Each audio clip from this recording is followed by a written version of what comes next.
ভালো তখনই লাগে যখন আমাদের ঘরের ছেলে ঘরে ফেরে। আর অলরেডি তোমরা কিন্তু জেনেই গেছো আপডেটটা নিয়ে, যেটা হচ্ছে কিয়ান নাসরিকে কিন্তু অফিসিয়াল মোহনবাগান থেকে কনফার্মেশন জানিয়ে দিয়েছে যে কিয়ান নাসির ইজ ব্যাক।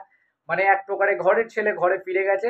আর এটা শুনে কিন্তু তোমরা অনেকটাই খুশি হয়েছো। আর তোমাদের আমি কিন্তু এর আগের ভিডিওতে বলো বা এর আগেও কিন্তু আপডেট দিয়েছিলাম যে কিয়ান নাসির কিন্তু মোহনবাগান দলে আসতে পারে এবং কত বছরের কন্ট্রাক্ট সেটা কিন্তু তোমাদের জানাইনি। বাট আপাতত রাইট নাও যেটা আমরা জানা যাচ্ছে যে মোহনবাগান কিন্তু ৩ বছরের কন্ট্রাক্টে কিন্তু সই করিয়েছে আমাদের ঘরের ছেলেকে, যেটা হচ্ছে কিয়ান নাসিরিকে।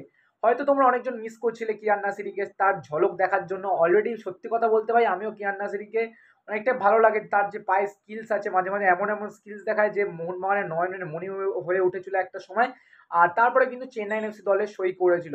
তো চেন্নাই দলে সই করার পর আজকেরই কিন্তু চেন্নাই থেকে অফিসিয়ালি বিদায় জানিয়ে দিয়েছে কিয়ান নাসিরিকে। আর সঙ্গে সঙ্গে কিন্তু মোহনবাগান ম্যানেজমেন্ট তাদের সোশ্যাল মিডিয়ায় পোস্ট করে কিন্তু কিয়ান নাসিরির আপডেটটা দিয়ে দিয়েছে। তো সমর্থকেরা কিন্তু প্রচুর পরিমাণে খুশি। তো তোমরাও কি খুশি সেটা কিন্তু কমেন্ট বক্সে জানাতে একদম ভুলো না। আর এই ছিল আজকের আপডেট। আশা করছি আপডেটটা ভালো লেগেছে। চলো জয় মোহনবাগান, টাটা, দেখা হচ্ছে অন্য একটা ভিডিওতে।